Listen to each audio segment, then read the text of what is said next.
TNI Polri amankan lokasi ibadah dan rekreasi saat Nataru.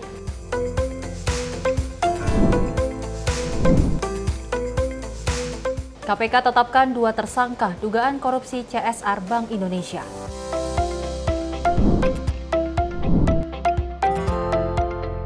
Pendapatan sektor perikanan tembus 1,97 triliun rupiah.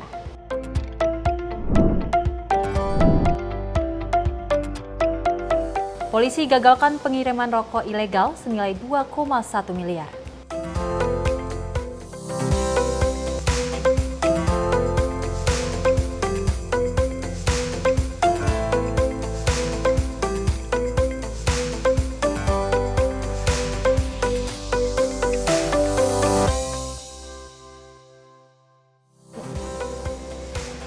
Selamat pagi pemirsa Simpo TV. Selamat pagi Sally. Apa kabar hari ini? Baik ya, dan kita juga terus mendoakan yang terbaik untuk pemirsa di rumah dimanapun Anda berada. Semoga Anda semua bisa terus dalam keadaan yang sehat, gembira seperti itu ya. Apalagi ini momen-momen Natal dan juga Tahun Baru, kita harus riang gembira. Kita harus sehat dan juga menyambut dengan sukacita seperti itu ya. Apalagi Natal dan juga Tahun Baru ini banyak sekali agenda-agenda mungkin yang akan dilakukan dengan keluarga, dengan kerabat dan juga dengan orang-orang tersayang.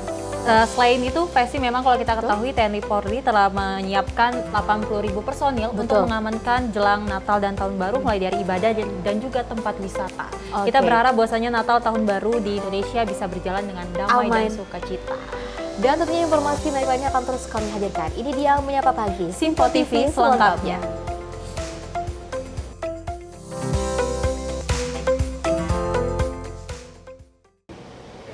Ya, pemirsa, kita awali dengan berita utama. Wakil Presiden Gibran Rakabuming Raka meminta agar perayaan Natal Tahun Baru ini berjalan lancar tanpa adanya hambatan. Hal ini disampaikan Gibran sesuai dengan arahan Presiden Prabowo Subianto dan pernyataan tersebut disampaikan dalam acara pelantikan pengurus Pusat Pemuda Katolik periode 2024 hingga 2027. Dalam acara pelantikan pengurus Pusat Pemuda Katolik periode 2024 hingga 2027 di Gedung KWI Jakarta pada Selasa 17 Desember 2024, Wakil Presiden RI Gibran Rakabuming Raka di hadapan pengurus baru Pemuda Katolik dan jajaran petinggi, Konferensi Wali Gereja meminta agar perayaan Natal tahun ini berjalan lancar tanpa hambatan.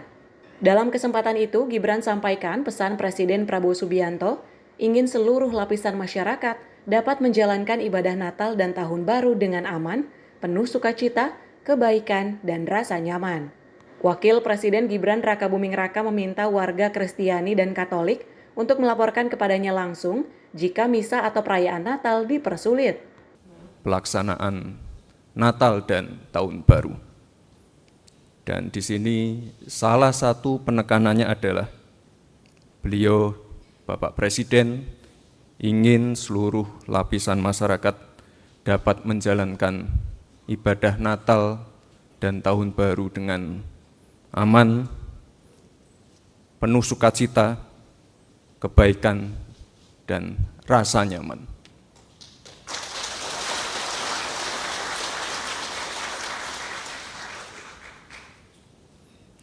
Jadi saya juga pesan ini ke Mas Gusma, jika ada yang dipersulit saat menjalankan misa Natal, perayaan Natal, segera laporkan ke kepolisian, TNI, pemerintah daerah, atau bisa langsung ke saya. Di situ ada nomor HP-nya, bisa langsung di WA, bisa langsung di telepon. Komitmen saya tidak berubah, sama seperti waktu saya masih jadi wali kota. Gibran mengimbau masyarakat melaporkan apabila perayaan Misa Natal 2024 dipersulit melalui lapor Mas Wapres, serta mempersilakan masyarakat mengadu lewat nomor WhatsApp 08111 704 2207. Wapres Gibran menegaskan dirinya berani terus membela pemeluk agama manapun untuk menjalankan ibadahnya, lantaran turut dibantu oleh para pemuda yang pikirannya terbuka dan mau merangkul semua pihak. Tim redaksi Simpo TV melaporkan. Pemirsa, PT Kereta Api Indonesia terus berkomitmen untuk meningkatkan keselamatan dan juga kenyamanan, kemudahan bagi para pengguna jasanya. Dan berbagai layanan baru dihadirkan di stasiun Pasar Senen, mulai dari fasilitas eskalator, sistem face recognition, hingga layanan minum gratis. Manajer Humas Daop 1 Jakarta Iksvan Henry Wintoko memastikan persiapan operasional PT KAI untuk menyambut penumpang di musim libur Nataru 2025. Di stasiun Pasar Senen, berbagai layanan baru dihadirkan untuk mempermudah dan meningkatkan kenyamanan penumpang. Iksvan menuturkan untuk mendukung aktivitas penumpang di area stasiun, telah tersedia 8 eskalator baru guna mempermudah perpindahan antar peron. Tak hanya itu, terdapat sistem face recognition yang sebelumnya hanya ada di stasiun Gambir, kini juga dapat digunakan di stasiun Pasar Senen. Iksvan menjelaskan penggunaan sistem face recognition penumpang cukup mendaftarkan wajah yang bertujuan untuk mempermudah ketika melewati gate otomatis saat boarding. Adapun untuk mendukung program ramah lingkungan, PT KAI menghadirkan layanan minum gratis yang tersedia di dispenser di area stasiun. Para penumpang cukup membawa tumbler sendiri untuk mengisi air minum.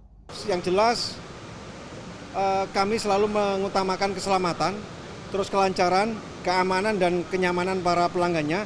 Untuk itu, saya lanjutkan bahwa tahun ini di stasiun Pasar Senen telah disediakan layanan yang pada tahun sebelumnya belum dilakukan, yaitu adalah adanya fasilitas eskalator.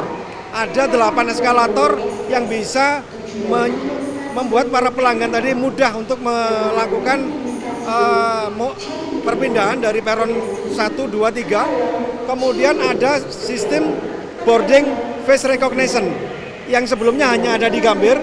Di sini stasiun Pasar Senen bisa daftar, dan pada saat boarding yang sudah terdaftar face recognition dengan mudah pintu otomatis terbuka. Kemudian ada layanan minum gratis. Ada di sini dispenser, di situ menyediakan minum gratis, jadi para pelanggan datang ke stasiun cukup bawa tumbler karena PT Kereta Api ikut mendukung program pemerintahan SDGs berkelanjutan keselamatan. Dari Jakarta, Jihan Nabila, Mutia Anggiani, Sinpo TV melaporkan. Sementara itu, PT Kereta Api Indonesia Daop 1 Jakarta memprediksi lonjakan penumpang selama libur Natal dan juga Tahun Baru 2025 dengan puncak keberangkatan di tanggal 24 Desember dan 27 Desember 2024. Dan manajer Humas Daop 1 Jakarta Iksvan Henry Wintoko ini menyebutkan berbagai fasilitas dan pelayanan ditingkatkan di stasiun Pasar Senen untuk menghadapi arus penumpang yang membludak. PT Kereta Api Indonesia Daop 1 Jakarta memperkirakan puncak keberangkatan penumpang akan terjadi pada tanggal 24 Desember 2024 dengan sebanyak 32.453 penumpang yang berangkat. Hal itu diungkapkan manajer Humas Daop 1 Jakarta Iksvan Henry Wintoko di stasiun Pasar Senen Jakarta. Iksvan menyampaikan bahwa angka ini diprediksi masih bisa bertambah seiring dengan terus berjalannya penjualan tiket. Sementara itu untuk tahun baru, puncak keberangkatan diprediksi pada tanggal 27 Desember 2024 dengan 21.947 penumpang berangkat dari stasiun-stasiun di wilayah Daop 1, termasuk stasiun Pasar Senen, stasiun Gambir, dan stasiun Cikarang. Adapun tujuan atau destinasi yang menjadi kota favorit teratas yakni Yogyakarta, Malang, Surabaya hingga Semarang. Kalau untuk puncak itu kurang lebih terjadi untuk Natal ya. Natal itu terjadi pada tanggal 24 Desember 2024 sebanyak 32.453. Itu bisa bertambah karena penjualan masih berlangsung. Kemudian puncak pada tahun baru untuk keberangkatan itu terjadi pada tanggal 27 Desember 2024. Sementara pantauan okupansinya 21.947. Ini juga masih akan bisa bertambah. Sedangkan untuk arus balik, jadi pada waktu Natal yang datang juga banyak. Pada tanggal 21 bulan Desember 2024 itu sebanyak 24.118. Mereka datang di wilayah Daop 1, ada di Pasar Senen, di Gambir, kemudian di Cikarang, Cikampek, dan Jatinegara. Kemudian untuk tahun barunya yang datang ke wilayah kami, Daop 1, itu tanggal 30 Desember 2024 sebanyak 25.201 pelanggan. Dan yang menjadi kota-kota favorit tujuan warga masyarakat, khususnya yang keberangkatan dari Pasar Senen, ini pertama puncaknya diduduki oleh stasiun atau kota yang namanya Lempuyangan atau Yogyakarta. Kemudian yang kedua itu Malang, kemudian Surabaya, Pasar Turi, kemudian Semarang, Tawang. Dari Jakarta, Jihan Nabila, Mutia Anggiani, Sinpo TV melaporkan. Pemirsa, jelang Nataru, para sopir bus akap di Terminal Bus Kalideres yang nantinya bertugas ini akan mengangkut penumpang di masa libur Natal dan juga Tahun Baru untuk menjalani rangkaian tes kesehatan dan juga tes urin. Hal ini dilakukan guna memastikan pengemudi bus dalam keadaan sehat dan terbebas dari pengaruh narkoba. saat mengantar para penumpang ke kampung halaman.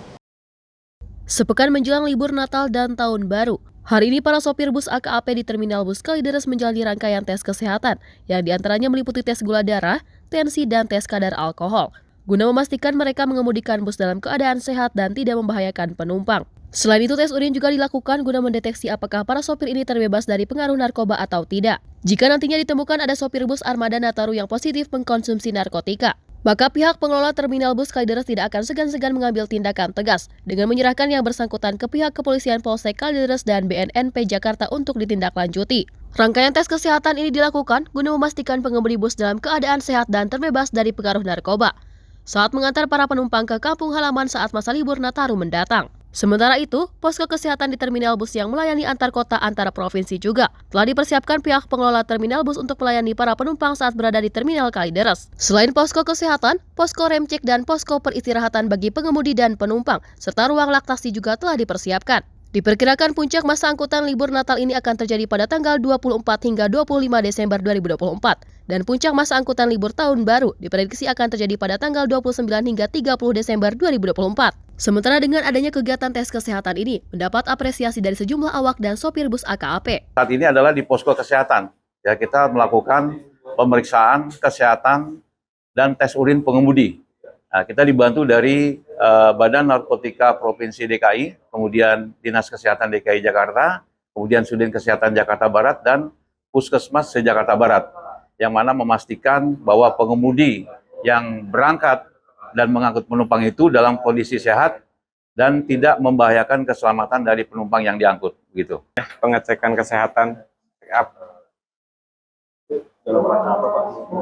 dalam rangka tes urin, check up kesehatan semua dan tes urin. Alhamdulillah semua sehat, normal, tes urinnya negatif. Dengan kondisi sendiri pengecekan kesehatan dapat Bapak seperti apa? Ya, sangat bagus sekali untuk demi keselamatan, terutama yang pertama mungkin keamanan pengemudi dan keselamatan di jalan juga perlu. Dari hasil tes kesehatan, terdapat 2 orang pengemudi terindikasi tensi gula darahnya tinggi.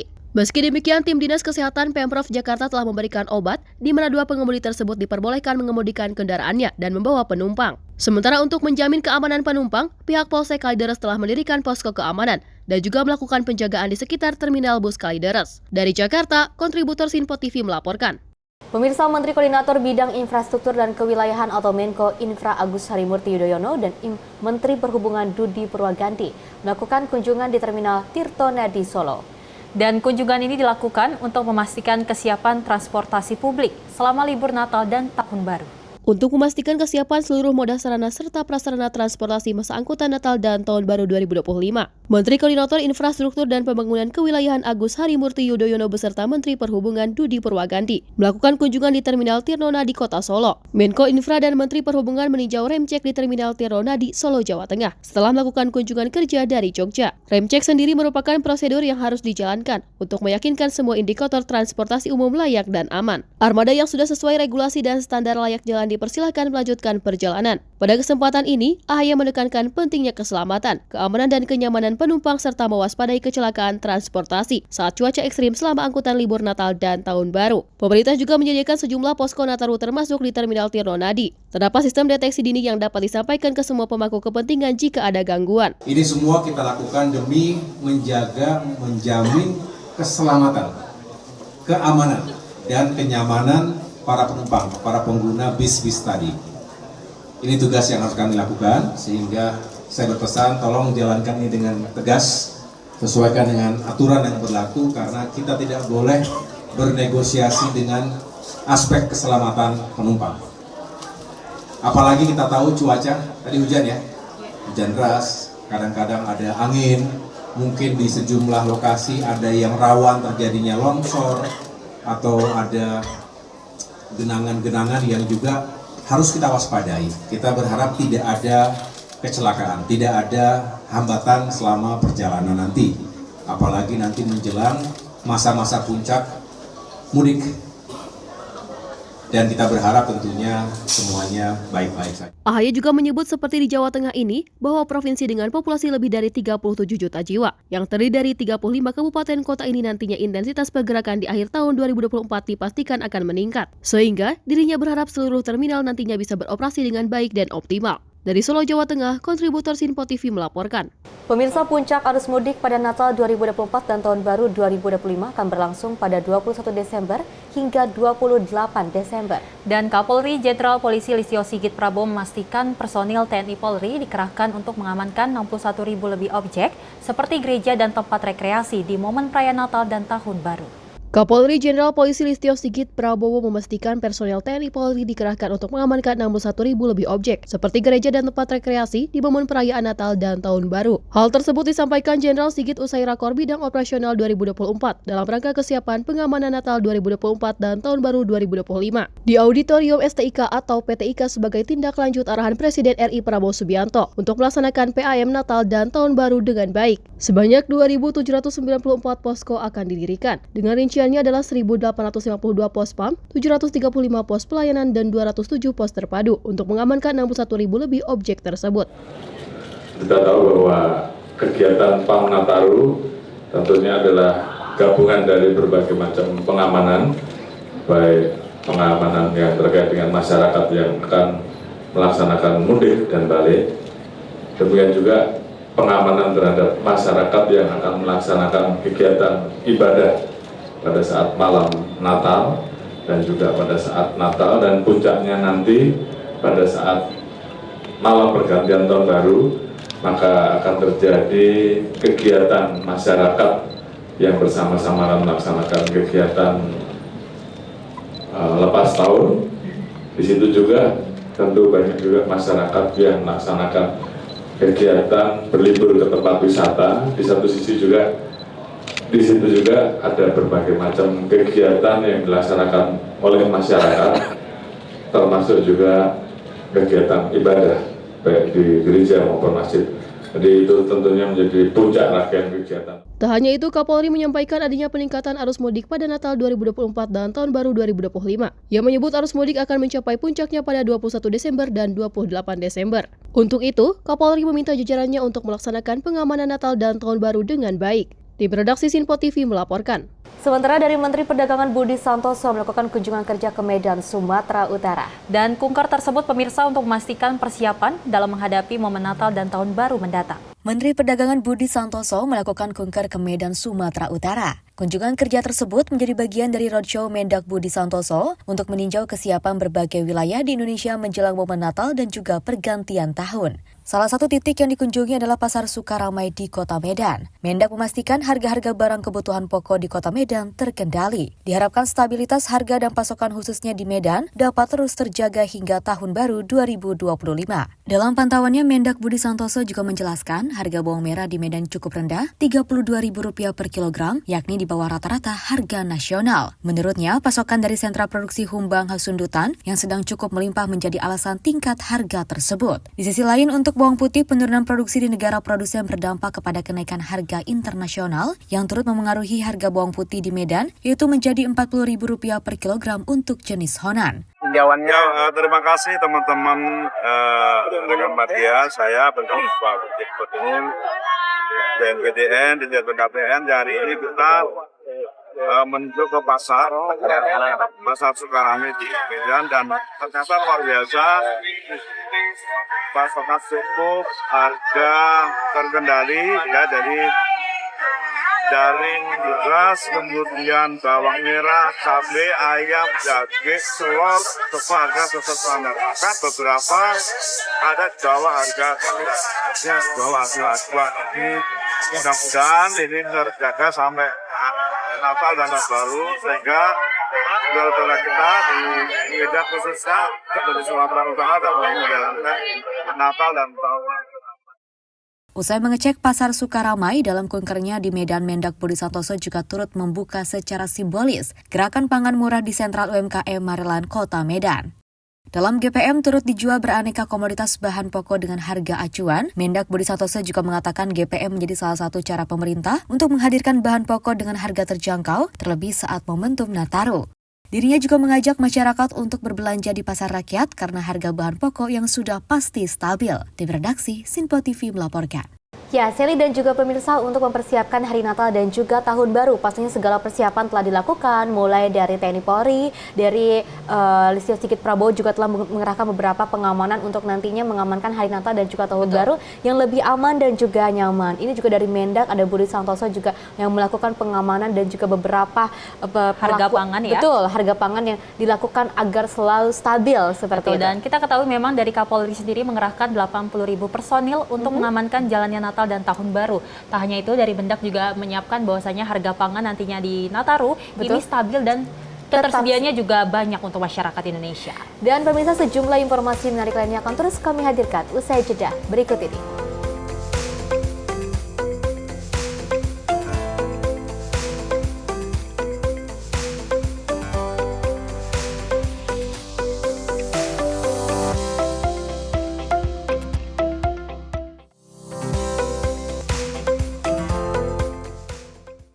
Halo pemirsa, kami kembali hadir dengan sejumlah informasi yang kami himpun dari berbagai penjuru dunia. Rangkaian informasi yang membuat akhir pekan Anda begitu bermakna. Sebuah kelompok di Afrika Selatan memberikan layanan pertunjukan film dengan tenaga surya. Berita yang menjadi sorotan media dari dalam dan luar negeri, kami hadirkan untuk menemani pekan Anda dalam Sinpo Dunia Sepekan, Sabtu dan Minggu pukul 9 pagi, hanya di Sinpo TV.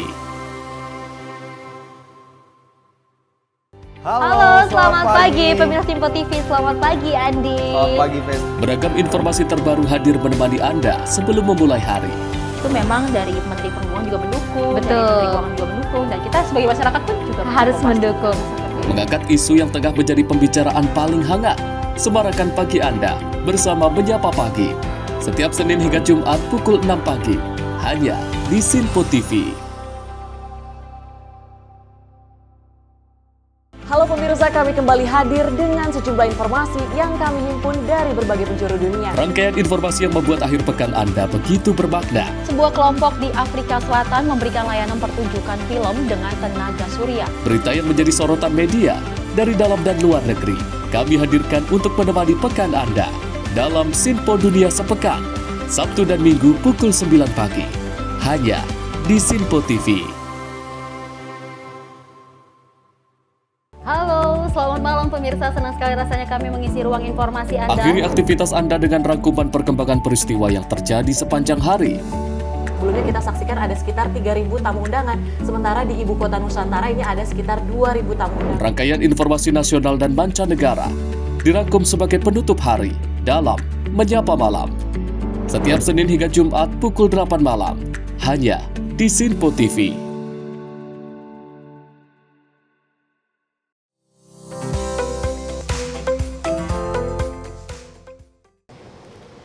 Terima kasih pemirsa, Anda masih menyaksikan Menyapa Pagi Sinpo TV, dan kita lanjutkan informasinya di mana Presiden Republik Indonesia Prabowo Subianto tiba di Mesir Bandar Udara Internasional Kairo.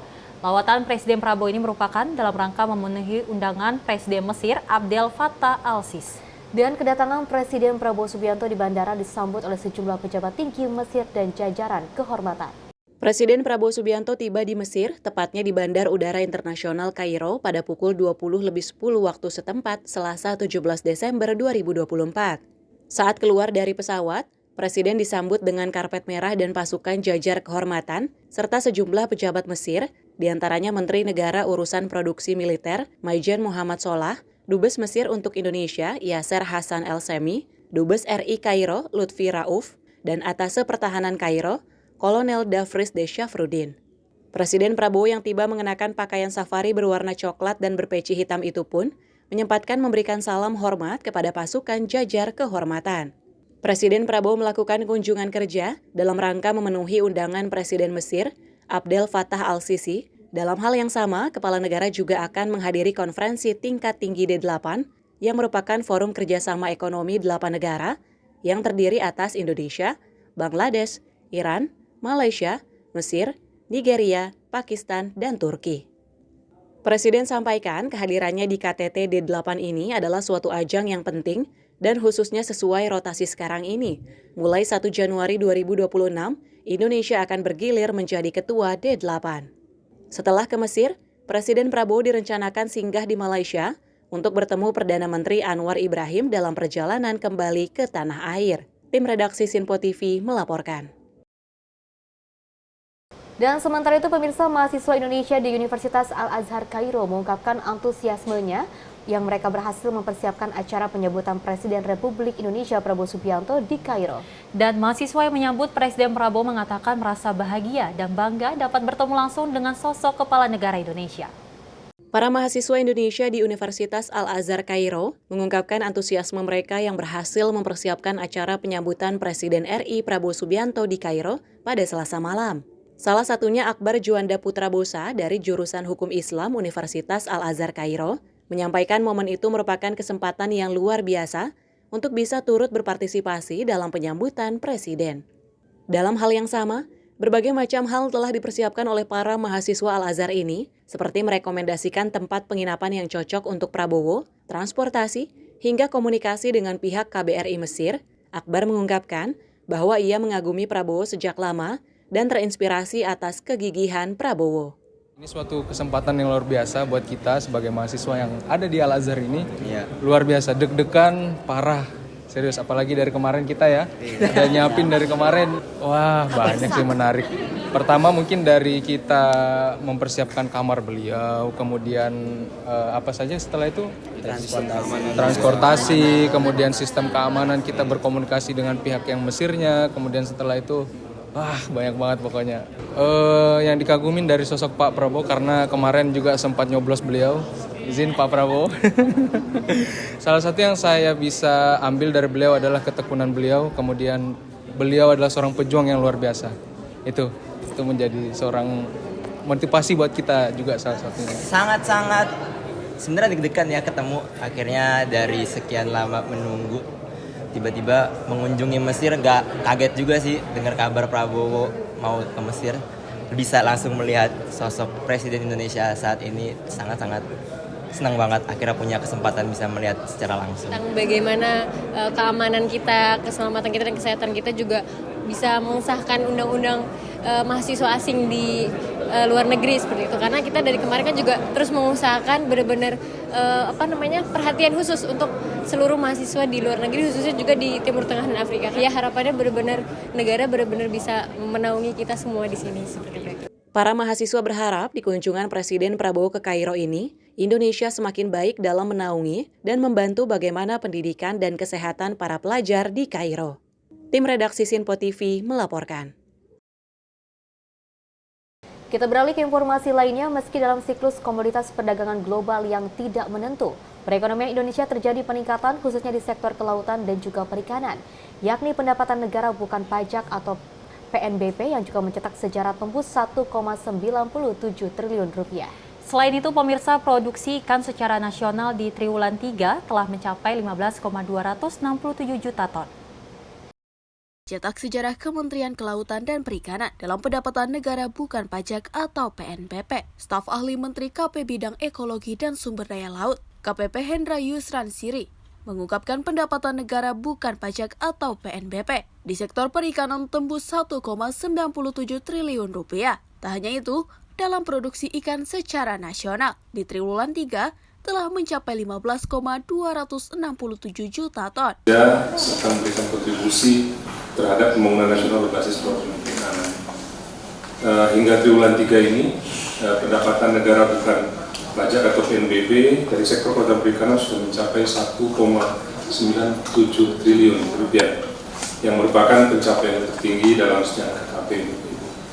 Jadi sekali lagi ini juga capaian yang saya kira sangat monumental, dan kami tentunya tetap berkeinginan meningkatkan pendapatan negara bukan pajak dari sektor perikanan perikanan.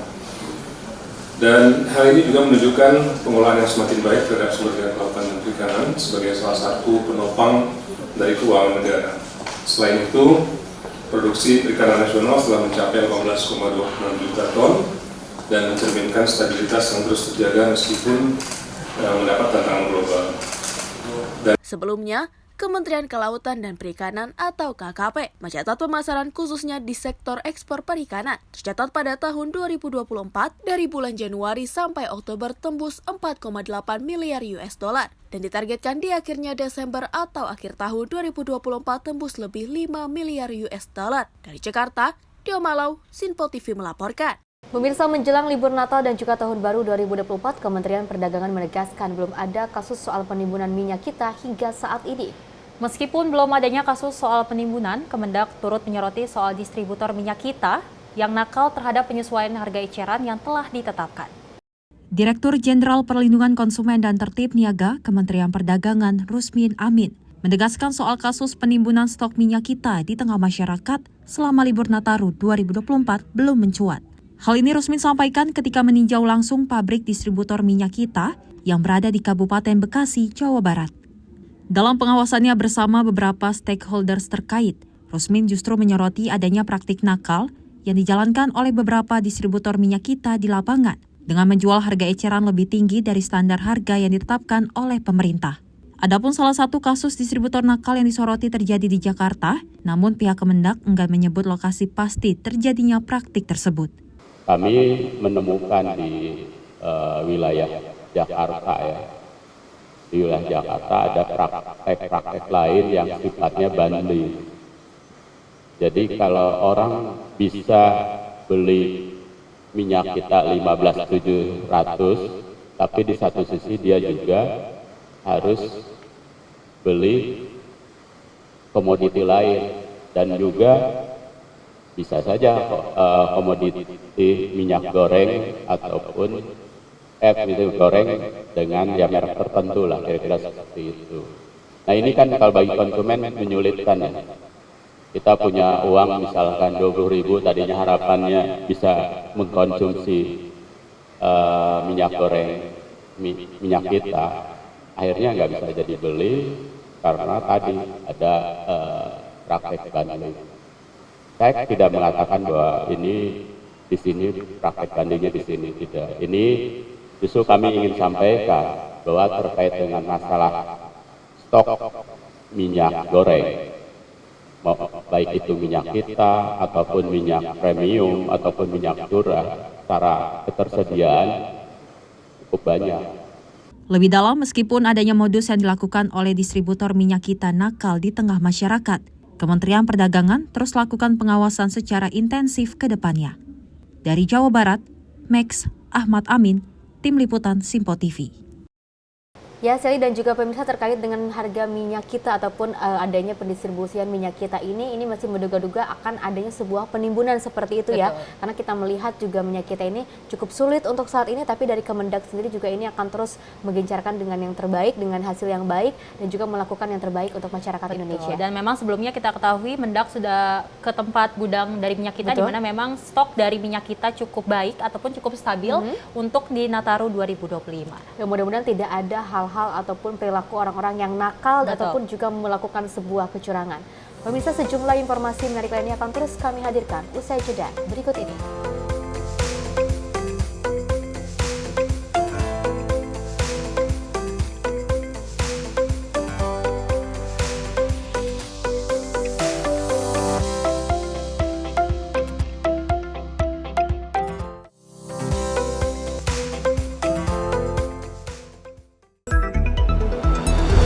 Jadilah yang pertama mengetahui perkembangan terkini seputar informasi dari lembaga parlemen. Punya data nasional, tidak ada satupun backup berarti kan?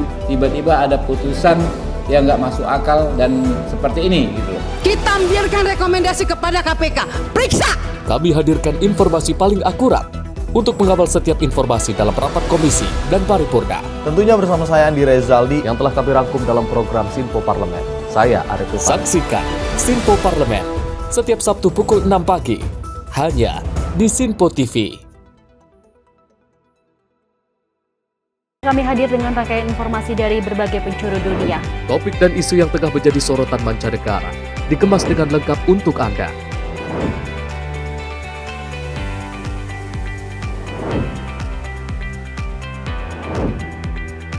Peristiwa penting yang terjadi dari berbagai belahan dunia ini hadir dalam Sinpo Dunia setiap Senin hingga Jumat pukul 7:30 malam, hanya di Sinpo TV. Pemirsa Simpo TV kembali hadir menemani Anda dengan berbagai informasi yang telah kami rangkum dalam sepekan. Sajian lengkap informasi sepekan kami hadirkan untuk Anda. Badan Legislasi DPR menemui masa unjuk rasa di depan gedung DPR RI Senayan, Jakarta. Menemani akhir pekan Anda bersama keluarga dengan rangkuman berita menyeluruh dalam Sinpo Sepekan setiap minggu pukul 6 pagi hanya di Sinpo TV. Halo pemirsa, kami kembali hadir dengan sejumlah informasi yang kami himpun dari berbagai penjuru dunia. Rangkaian informasi yang membuat akhir pekan Anda begitu bermakna. Sebuah kelompok di Afrika Selatan memberikan layanan pertunjukan film dengan tenaga surya. Berita yang menjadi sorotan media dari dalam dan luar negeri kami hadirkan untuk menemani pekan Anda dalam Sinpo Dunia Sepekan, Sabtu dan Minggu pukul 9 pagi, hanya di Sinpo TV.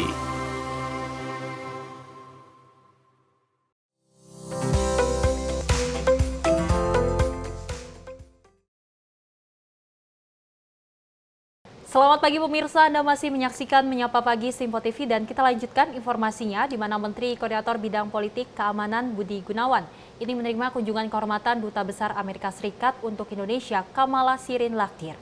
Dan pertemuan ini juga di kantor Kemenko Polhukam pada Selasa 17 Desember 2024 dengan membahas berbagai potensi kerjasama antara Indonesia dan juga Amerika Serikat.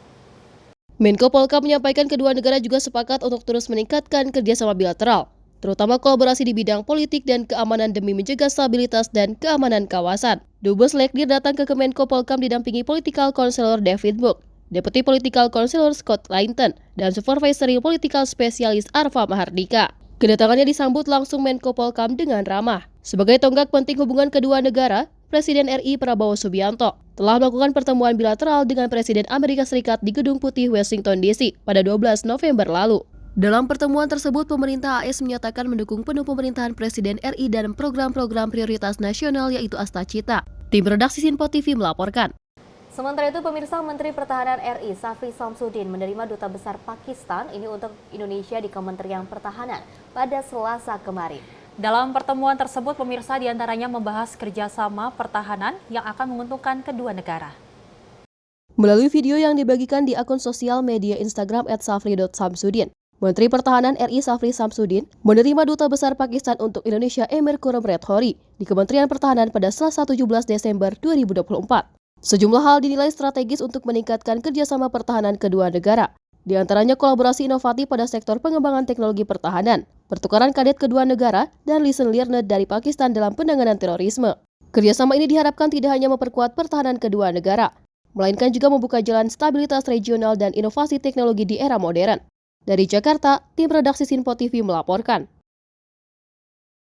Sementara itu, dari Kementerian Pemuda dan juga Olahraga Republik Indonesia berhasil meraih peringkat pertama hasil monitoring dan juga evaluasi keterbukaan informasi publik pada Badan Publik Kualifikasi Informatif dengan nilai 99,41%. Selain itu, Kemenpora juga dinobatkan sebagai Badan Publik Terbaik Nasional Arkarya Wiwarta Prajanugraha dalam ajang Malam Anugerah Keterbukaan Informasi Publik atau KIP 2024. Penghargaan dari Komisi Informasi Pusat atau KIP tersebut diberikan oleh Ketua KIP, Doni Yusgiantoro, dan diterima langsung oleh Sekretaris Kementerian Pemuda dan Olahraga atau Sesmenpora Gunawan Suswantoro. Alhamdulillah kita bersyukur kepada Tuhan dan kemenangan Kemenpora ini adalah kemenangan para PPID di seluruh unit kerja yang secara kompak untuk membuktikan bahwa kita terbuka. Sesmenpora menegaskan bahwa penghargaan ini adalah buah dari kerja keras, komitmen, dan sinergi seluruh elemen di lingkungan Kemenpora, khususnya peran aktif para pejabat pengelola informasi dan dokumentasi atau PPID di setiap unit kerja yang konsisten menjaga keterbukaan dan transparansi. Menurutnya, keterbukaan informasi publik merupakan salah satu elemen penting dalam mewujudkan tata kelola pemerintahan yang baik. Sesmenpora juga menekankan peran penting Menteri Pemuda dan Olahraga dalam mendorong keterbukaan informasi sebagai pondasi kepercayaan publik. Lebih lanjut, ia mengatakan bahwa pada tahun 2024, Kemenpora terus menghadirkan berbagai inovasi layanan informasi. Salah satunya melalui program talk show interaktif yang melibatkan seluruh unit kerja dan masyarakat. Tim redaksi Sinpo TV melaporkan. Kita beralih ke informasi lainnya, pemirsa. Komisi Pemberantasan Korupsi ini membenarkan telah menggeledah kantor Bank Indonesia Jakarta Pusat maksud kami pada Senin malam kemarin. Dan tak hanya itu pemirsa, guna pengumpulan alat bukti kasus dugaan korupsi dalam penggunaan dana Corporate Social Responsibility, yaitu CSR Bank Indonesia. Dalam konferensi pers di Gedung Merah Putih KPK, Jakarta Selatan Selasa petang, Deputi Bidang Penindak dan Eksekusi KPK Rudi Setiawan membenarkan tim penyidik KPK telah menggeledah kantor Bank Indonesia Jakarta Pusat pada Senin malam kemarin. Rudi Setiawan menjelaskan, penggeledahan dilakukan guna mengumpulkan alat bukti kasus dugaan korupsi penggunaan dana Corporate Social Responsibility atau CSR BI. Benar adanya kemarin pada tanggal 16 Desember 2024 kurang lebih pukul 19 malam kami melakukan penggeledahan di seputaran kantor BI di Jalan Tamrin. Adapun maksud penggeledahan tersebut, kami dalam kegiatan mengungkap perkara tindak pidana yang terkait dengan CSR-nya Bank Indonesia. Ada beberapa ruangan yang kami masukkan dan ada beberapa yang kami peroleh. Tentunya barang-barang tersebut yang kami peroleh nanti akan kami klarifikasi. Oleh sebab itu, barang siapa yang terkait dengan temuan kami itu akan dilakukan pemeriksaan. Hingga saat ini, KPK terus memproses pemeriksaan dan pendalaman lebih lanjut. Kendati, KPK belum mengungkap identitas tersangka maupun konstruksi perkara dalam kasus dugaan korupsi terkait penggunaan CSR tersebut. Dari Jakarta, Dio Malau, Sinpo TV melaporkan. Dan Komisi Pemberantasan Korupsi pemirsa telah menetapkan 2 tersangka kasus dugaan korupsi dana tanggung jawab sosial atau Corporate Social Responsibility di Bank Indonesia. Namun KPK tidak mengungkapkan nama maupun asal instansi kedua tersangka tersebut. KPK menetapkan 2 tersangka kasus dugaan korupsi dana tanggung jawab sosial atau Corporate Social Responsibility atau CSR di Bank Indonesia. Tetapi KPK tidak mengungkapkan nama maupun asal instansi kedua tersangka tersebut. Deputi Penindakan dan Eksekusi KPK Rudi Setiawan mengatakan, para tersangka diduga menerima uang dari program CSR Bank Indonesia. Rudi menyampaikan informasi tersebut 1 hari setelah penggeledahan gedung BI di Jalan MH Tamrin, Gambir, Jakarta Pusat sehari sebelumnya. Dalam giat itu, penyidik KPK turut menggeledah ruang kerja Gubernur BI Peri Warjio. Tersangka yang terkait perkara ini ada. Kita sudah dari beberapa bulan yang lalu telah menetapkan 2 orang tersangka yang diduga memperoleh sejumlah dana yang berasal dari CSR-nya Bank Indonesia. KPK menyatakan penggeledahan di kompleks perkantoran Bank Indonesia itu berhubungan dengan kasus dugaan korupsi dana CSR. Selain ruangan Peri, KPK juga menggeledah sejumlah ruangan lain di Bank Sentral. Rudi menyebut penyidik mengambil sejumlah barang bukti seperti dokumen dari kantor BI, diantaranya berasal dari ruangan Peri Warjio. Selanjutnya KPK akan mendalami informasi mengenai barang-barang bukti tersebut melalui pemeriksaan. Dari Jakarta, Dio Malau, Sinpo TV melaporkan. Kita beralih ke informasi lainnya. Mantan Menteri Hukum dan Hak Asasi Manusia, Yasona Lauli tiba di Gedung Merah Putih KPK Jakarta pada Rabu pagi kemarin. Ia ke kantor lembaga anti rasuah untuk memenuhi panggilan pemeriksaan sebagai saksi dalam kasus dugaan suap pergantian antar waktu anggota DPR yang menyeret buronan Harun Masiku. Politikus PDI Perjuangan itu mendatangi KPK untuk diperiksa sebagai saksi terkait kasus dugaan suap yang melibatkan mantan caleg PDIP Harun Masiku. Pria yang kini menjadi anggota DPR dari fraksi Partai Demokrasi Indonesia Perjuangan atau PDIP itu tiba di Gedung Merah Putih KPK pada pukul 8.49 WIB dengan mengenakan kemeja berwarna putih yang ia balut dengan jaket warna coklat. Dia langsung masuk ke dalam gedung lembaga anti rasuah itu tanpa memberikan keterangan kepada awak media yang sudah menunggu di lokasi. Dari Jakarta, Dio Malau, Sinpo TV melaporkan. Pemirsa, 5 pemimpin baru Komisi Pemberantasan Korupsi atau KPK mulai menjalani proses induksi atau pembekalan nilai-nilai kelembagaan dari pimpinan KPK periode 2019 hingga 2024. Dan agenda ini menurut rencana akan berlangsung selama 3 hari sebelum serah terima jabatan pimpinan KPK pada Jumat 20 Desember mendatang.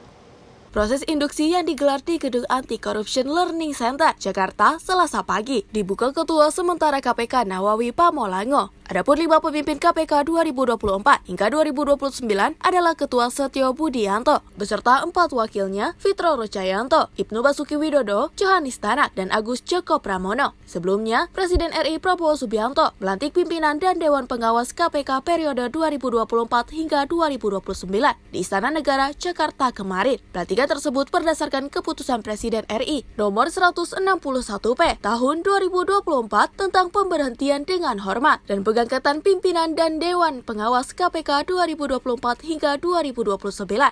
Ya, Sally dan juga pemirsa, setelah beberapa bulan kemarin sempat ditetapkan sebagai siapa saja yang terpilih menjadi Dewas KPK seperti itu ataupun pemimpin KPK yang baru, kita doakan ini dengan adanya pelatihan-pelatihan ataupun pembekalan-pembekalan yang dilakukan oleh beberapa pejabat tinggi di KPK dari 2019 hingga 2024 ini bisa memberikan yang terbaik untuk masyarakat Indonesia. Apapun kesalahan dan juga kekurangan yang memang sebelumnya pernah dijalankan ataupun pernah ada, ini bisa menjadikan sebuah bahan evaluasi untuk pemimpin kedepannya yang jauh lebih baik lagi. Dan pastinya masyarakat Indonesia berharap bahwasanya KPK sebagai lembaga anti rasuah dapat mengembalikan kepercayaan publik agar KPK kembali mengerjakan atau bekerja dengan baik untuk menyelesaikan kasus korupsi di Indonesia. Amin. Pemirsa, sejumlah informasi menarik lainnya akan terus kami hadirkan usai jeda berikut ini.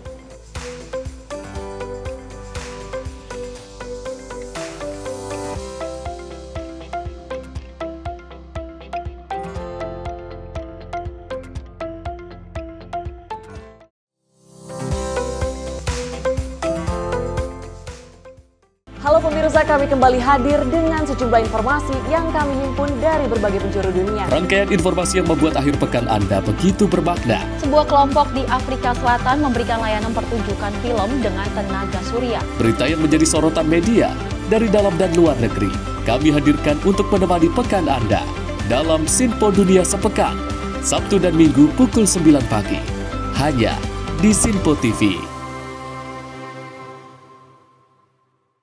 Halo, selamat pagi pemirsa Sinpo TV. Selamat pagi Andi. Selamat pagi Fes. Beragam informasi terbaru hadir menemani Anda sebelum memulai hari. Itu memang dari Menteri Perhubungan juga mendukung, Betul. dari Menteri Keuangan juga mendukung, dan kita sebagai masyarakat pun juga harus mendukung. Mengangkat isu yang tengah menjadi pembicaraan paling hangat, semarakan pagi Anda bersama Menyapa Pagi. Setiap Senin hingga Jumat pukul 6 pagi, hanya di Sinpo TV. Halo pemirsa, kami kembali hadir dengan sejumlah informasi yang kami himpun dari berbagai penjuru dunia. Rangkaian informasi yang membuat akhir pekan Anda begitu bermakna. Sebuah kelompok di Afrika Selatan memberikan layanan pertunjukan film dengan tenaga surya. Berita yang menjadi sorotan media dari dalam dan luar negeri, kami hadirkan untuk menemani pekan Anda dalam Sinpo Dunia Sepekan, Sabtu dan Minggu pukul 9 pagi, hanya di Sinpo TV.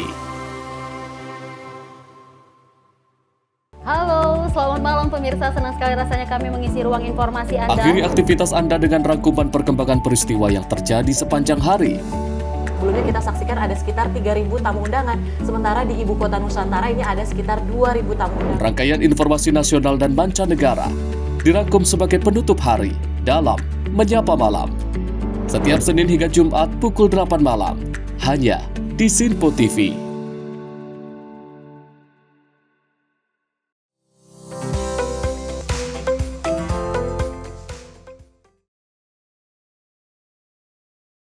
Masih bersama kami pemirsa dalam Menyapa Pagi Sinpo TV, dan kita lanjutkan informasinya di mana Kepala Staf Angkatan Laut Laksamana TNI Dr. Muhammad Ali ini meresmikan 2 KRI produk dalam negeri, yaitu KRI Hampala 880 dan KRI Lumba-Lumba 881. Dan dengan peresmian kapal perang baru ini diharapkan dapat bekerja dengan baik dalam menjaga kedaulatan dan juga keamanan perairan Indonesia. Kepala Staf Angkatan Laut Laksamana TNI DR Muhammad Ali memimpin acara delivery dan upacara peresmian 2 unit kapal perang PC-60 produksi dalam negeri dari galangan PT Caputra Mitra Sejati, yaitu KRI Hampala 880 dan KRI Lumba-Lumba 881 di dermaga KBT Sunda Kelapa, Jakarta Utara. Pemberian nama Hampala dan Lumba-Lumba yang disematkan pada kapal ini memiliki makna mendalam, yaitu mencerminkan karakter tangguh, gesit, dan adaptif. Sementara lumba-lumba menggambarkan kelincahan, kecerdasan, serta kemampuan navigasi yang luar biasa di lautan. Dengan disematkannya nama ini, diharapkan kapal mampu menjalankan tugasnya dengan optimal, menjaga kedaulatan dan keamanan di wilayah penugasannya di seluruh perairan Indonesia. Kita telah melaksanakan peresmian delivery dari kapal PC-60 yang dibangun oleh PT Caputra Mitra Sejati di Banten, membangun 2 KRI yaitu KRI Hampala 880 dan KRI Lumba-Lumba 881, dan kedua kapal ini dibangun secara bersamaan dengan waktu 26 bulan. Kedua kapal ini dapat melaksanakan tugas dengan baik, dan dengan kondisi yang baru ini diharapkan dapat menjaga kedaulatan maupun penegakan hukum di seluruh perairan Indonesia, khususnya di wilayah kerjanya masing-masing. Dari Jakarta, tim redaksi Sinpo TV melaporkan. Kita beralih ke informasi lainnya, pemirsa, bencana tanah longsor menerjang wilayah Dusun Tloba Sempon, Desa Karangsari, Kecamatan Jatiyoso, Jawa Tengah pada Senin siang kemarin. Dan dari video yang beredar, tanah longsor merusak tanaman jagung dan palawijaya milik warga setempat. Dari laporan warga terdapat 8 pemilik lahan yang terdampak. Dalam video yang ramai beredar di media sosial, nampak longsoran tanah seolah mengalir ke bawah. Beberapa orang yang saat itu berada di sekitar tebing merekam kejadian longsoran tersebut. Peristiwa kejadian longsor terjadi di wilayah Dusun Tloba Sempon, Desa Karangsari, Kecamatan Jatiyoso, Jawa Tengah pada Senin 16 Desember sekitar pukul 13.00 WIB. Terlihat dari video amatir, tanah longsor itu merusak tanaman jagung dan palawija milik warga setempat. Dari laporan warga, ada 8 pemilik lahan yang terdampak. Kawasan tersebut sudah diguyur hujan hingga malam hari. Namun saat kejadian, cuaca cukup cerah. Beruntung dampak longsoran hanya mengenai perkebunan warga. Tidak ada rumah warga yang terdampak. Kawasan tebing itu digunakan masyarakat setempat untuk menanam jagung dan umbi-umbian. Kepala Pelaksana Harian Badan Penanggulangan Bencana Daerah Karanganyar, Hendro Prayitno, mengatakan lokasi longsor memang di sekitar Waduk Jelantah. Dalam hal yang sama, ia juga menyampaikan memasuki musim penghujan, masyarakat mewaspadai bencana tanah longsor. Hal ini mengingat wilayah Jatiyoso merupakan daerah perbukitan sehingga menjadi langganan bencana tanah longsor saat musim penghujan. Tim redaksi Sinpo TV melaporkan. Selain itu, pemirsa, Kapolres Metro Jakarta Timur, Kombes Pol Nicholas Ari Lilipali meminta maaf atas keterlambatan tim penyidik dalam mengusut kasus penganiayaan yang dilakukan anak bos toko roti George Sugama Halim. Dan Nicholas menyebut bahwa ada sejumlah kendala non-teknis yang membuat polisi baru menangkap George pada Senin lalu. Kapolres Jakarta Timur, Kombes Pol Nicholas Ari Lilipali menjelaskan bahwa ada beberapa kendala non-teknis yang membuat polisi baru menangkap anak bos toko roti yang melakukan penganiayaan terhadap pegawai Dwi Ayu Darmawati. Kasus penganiayaan ini telah terjadi pada 17 Oktober lalu. Oleh karena itu, Nicholas meminta maaf atas keterlambatan dalam mengusut kasus tersebut. Kendati demikian, dirinya menegaskan pihak kepolisian telah menindaklanjuti kasus penganiayaan ini sebelum viral di media sosial. Lebih luas, pihaknya pun akan melakukan koordinasi dengan jaksa penuntut umum untuk mengirim berkas perkara secepatnya. Kami selaku penyidik kami memohon maaf atas keterlambatan proses penyidikan ini, bukan karena keinginan kami, tapi ada juga hal-hal non-teknis yang kami hadapi. Berikutnya, kami juga sudah menyampaikan SP2HP. Jadi setiap kali kami melakukan tindakan itu, sebenarnya korban kita kasih tahu melalui pengacaranya dan juga keluarganya. Memang kami tidak memberitahu langsung kepada korban karena kita menghubungi keluarga korban dan juga pengacaranya. Kita memberikan SP2HP. Itu yang mungkin kita dapat kami sampaikan. Selanjutnya saat ini kasus sudah di tahap penyidikan dan tersangka sudah ditahan. Selanjutnya langkah kami adalah menyelesaikan melengkapi berkas perkara. Dari Jakarta, Farizal Davarizkiano, Sinpo TV melaporkan. Selain itu, Polrestabes Surabaya bekerjasama dengan Direktorat Jenderal Bea dan Cukai berhasil menggagalkan pengiriman 145 koli rokok ilegal asal Madura yang akan dikirimkan ke daerah Banyuwangi, Jawa Timur. Atas pengungkapan ini, pemirsa, potensi kerugian negara atas barang kena cukai senilai 2,1 miliar rupiah berhasil terselamatkan. Sedikitnya 145 koli berisi jutaan batang rokok ilegal merek SS yang tidak dilekati dengan pita cukai berhasil digagalkan oleh petugas gabungan dari Polrestabes Surabaya, Jawa Timur bersama jajaran Direktorat Jenderal Bea dan Cukai. Berawal dari adanya informasi masyarakat bahwa akan ada pengiriman rokok ilegal dari Madura menuju Banyuwangi, maka polisi langsung melakukan pemantauan. saat ada truk mencurigakan melintas di kawasan wilayah hukum Polsek Simokerto, Polrestabes Surabaya, polisi langsung melakukan penggeledahan. Awalnya, saat truk dibuka berisi ikan segar, namun saat kembali ditelaah, rupanya terdapat ratusan koli berisi rokok ilegal yang akan dikirim ke Banyuwangi, Jawa Timur. Kapolrestabes Surabaya, Kombes Pol Lutfi Sulistiawan menegaskan, dari pengungkapan ini, polisi mengamankan 1 orang supir truk yang kini telah dilimpahkan ke jajaran Direktorat Bea dan Cukai Kanwil Jatim 1 guna proses penyidikan dan pengembangan. Sementara, kerugian negara akibat peredaran rokok ilegal atau barang kena cukai yang berhasil diamankan ditaksir mencapai 2,1 miliar rupiah. Lalu kemudian kita lakukan pemeriksaan. Dan setelah dibuka ternyata di dalamnya terdapat 145 koli. Ini sampelnya tidak semua diturunkan karena memang jumlahnya cukup banyak. Itu adalah rokok polos tanpa pita cukai merek SS. Nah, selanjutnya kita lakukan pemeriksaan awal terhadap pengemudi dan juga penyitaan terhadap kendaraan dimaksud. Kemudian untuk tindak lanjutnya dari Kanwil Bea Cukai 1 Jatim ini sedang memproses untuk penindakan lebih lanjut.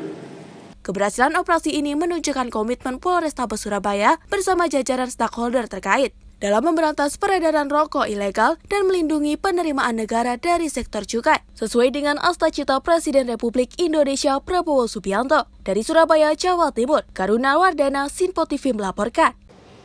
Ya, Sally dan juga pemirsa, alhamdulillah akhirnya aksi ilegal yang dilakukan oleh beberapa oknum yang tidak bertanggung jawab ini bisa terselamatkan hingga 2,1 miliar rupiah loh kerugiannya, dan mudah-mudahan kedepannya tidak ada aksi-aksi ilegal, apalagi ini yang dijualkan atau diperjualbelikan adalah sebuah rokok seperti itu ya. Dan memang rokok ilegal ini katanya akan dikirim ke Banyuwangi, Jawa Timur, dan kita bersyukur bahwasanya tim dari Bea Cukai ini dapat menggagalkan dari aksi oknum-oknum yang tidak bertanggung jawab. Dan itu juga dengan bantuan Polrestabes dan juga oknum-oknum yang memang membantu dalam menggagalkan aksi penyelundupan kasus ilegal ini. Mudah-mudahan kedepannya tidak ada barang-barang ilegal yang juga akan dikirimkan ke beberapa daerah seperti itu. Dan pemirsa, informasi tadi sekaligus mengakhiri jumpa kita. Saya Festi Ramadi dan saya Sally Sregar. Terima kasih dan sampai jumpa.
Simpo TV, News, Sport, Entertainment.